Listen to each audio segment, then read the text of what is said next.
Hey guys, welcome to our review of Mashin Sentai Kiramager, episode 7. As always, I'm your host, Frozen Stratos. Here with me today we have... Cinder Blaze. And Makotoa. What's wrong with you? It's like you deflated slightly. Your voice, you know? It's like I'm the Frozen Stratos. Alright, cool. So, we watched this episode yesterday so that we could review it today and talk about your comments at the end of this review.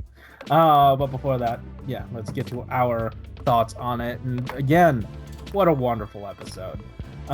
Again, Alex was wrong about it. What? I was right. I don't know what you guys are talking about. Go watch the watch along. We have it on tape. Yeah, go watch the end of the watch along where I said I jinxed it on purpose because I knew that I wanted it to be good. So we I really like this episode, and it displayed a lot of stuff that either I haven't seen in Sentai or just hasn't been done in Sentai maybe in a while. But some of the things that stood out to me were like straight up them not winning that fight, or at least like getting damaged to that degree that early on. Yeah. Or again, maybe I just don't remember when we've had that recently. I love that they it wasn't Sharpie this time, thankfully, but there was that sort of like scarred pattern on the like a decal. But it did remind me of when Build was sick and then they just Sharpied his face a lot. With purple. Another thing I really like is that this is gonna sound very strange, but they showed fatigue in a way that I haven't seen presented recently in Toku. Just because like they're superheroes and they don't get tired, but like he just sort of did. Yeah, he passed out. Yeah, they didn't like dwell on it. They're just not like, oh, look at him passing out. He's like gone in like an instant, and they switch to other things, and like we know he's kind of like tired and like out of it, but they're just like having like the whole world like move without him in a way. And I felt like that was like pretty neat. It's like, see what happens when he's not doing anything. Like it just it snowballs really fast against them. For real. And I will say it is strange to sort of see, I don't know how I want to frame this, so I'm just going to say it and then do damage control. To see that to see a sort of waning in his leadership, because I get that it's a lot on them and they wanted this out of him and all that stuff, and it was overwhelming.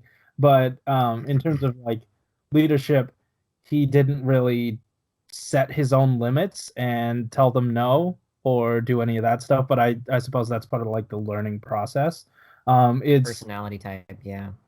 But I am glad that we get to see the chink in his armor. You know, like he's not always so good at that, and like it really sort of shows what like the laser focus, I guess, meaning behind the Red Ranger role is for this for this show. It's basically to bring out the best in others. Well, yeah, right? Absolutely. Because not necessarily himself, right? So it's interesting to play with that, and it is technically, I guess, his focus episode. And in classic Kiramager fashion, it showed a lot more about everyone else as well. That's true. Yeah, but I also feel like they're gonna dwell on like what makes him special as well. Like I think his imagination, they're gonna bring in oh my god, forgot her name. Yeah. The rock chick. Mabashina's dad back, and they're gonna have like some sort of interaction, but like his power is having like all that, you know, imagination and stuff. So hopefully like they kind of like switch the focus back on like his strengths, because like they're just focusing a little bit on his weaknesses, which aren't really like his weaknesses. I wouldn't even say that.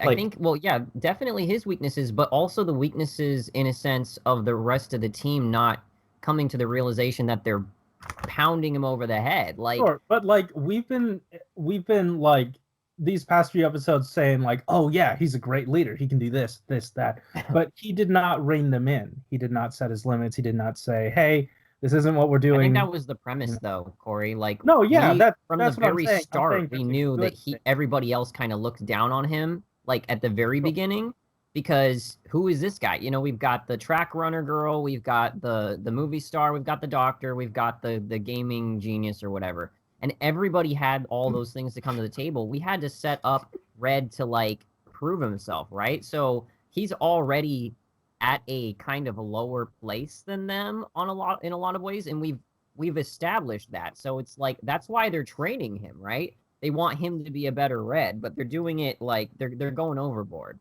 Sure. Yeah, no, like I just my point was like we've been building him up for so long as, you know, because he's the one that's the best fit to bring the best out of everyone else, right? Mm-hmm. And to bring the team together. And we get to see the failings of that this episode. They're trying to bring the best out of him, but it's not his best, it's their best. Yeah.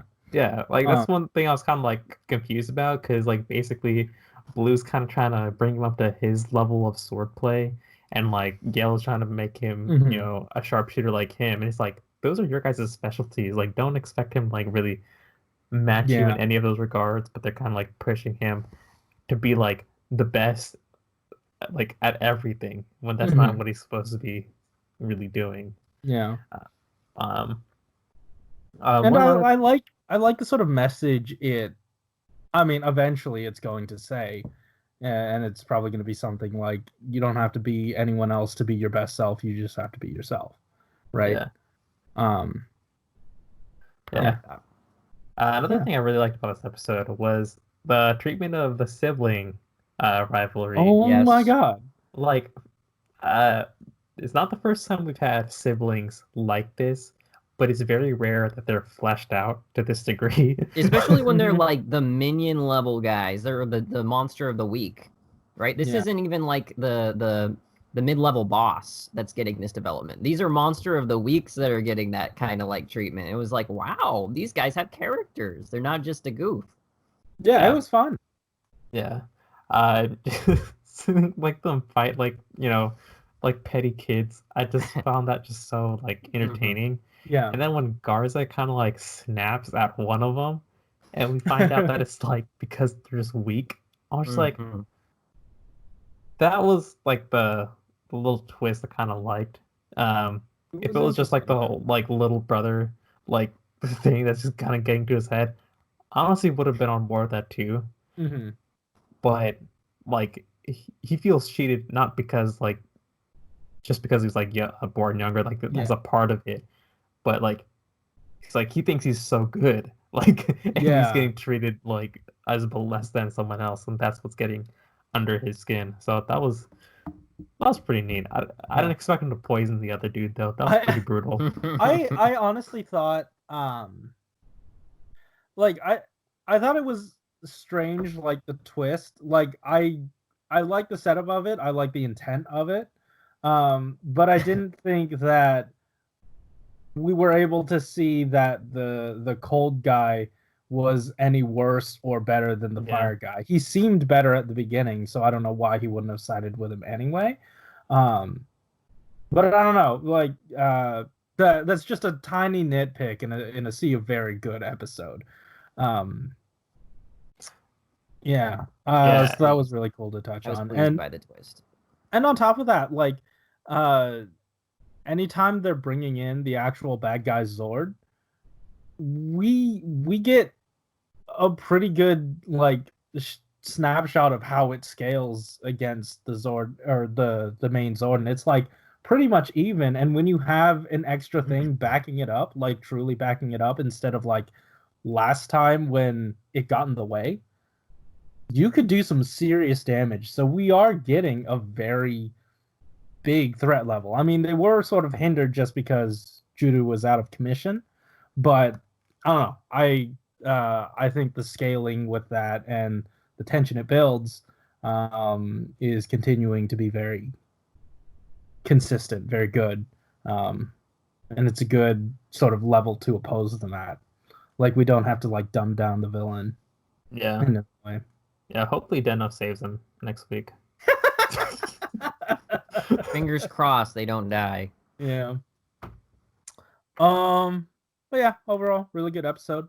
Did you guys have anything else before we dive into the comments? Absolutely. They had a pose off war. Right? You mean just at the beginning, they just said, "Oh, hey, he posed. We should too." Yeah, and then on top of that, one of them drop kicked the other. That was a lot of fun too. That was fun. Yeah.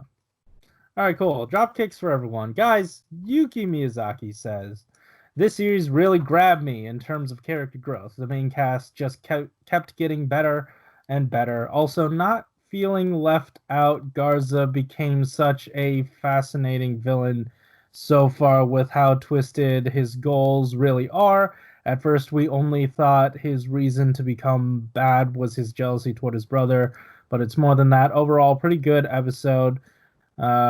With next episode, we getting 2 types of train combined into new mech." Yep. That is an interesting thing to bring up, though. Sort of the I guess level of evil that Garza is at, how rotten to the core he is. It wasn't petty. Like, it wasn't a petty sibling rivalry. It's something he feels entitled to and that he knows, and that is how strong he is. And we're going to get to see how far that propels him forward. So we did get a lot of good character background on that. Like, a lot of characterful moments happened with him. Yeah. Do you guys have anything else before we get out of here? Yeah. Dino's still cool. Yeah, absolutely. And his chainsaw! Yeah. Guys, thanks for watching. If you like this episode, hit that like button and subscribe if you want to hear more from us each week. Tell us in the comments down below what you thought about our thoughts about your thoughts about this episode. And hey, keep it juicy. Yep. See ya. Later. Man, it's all fun and games until the dinosaur brings the chainsaw.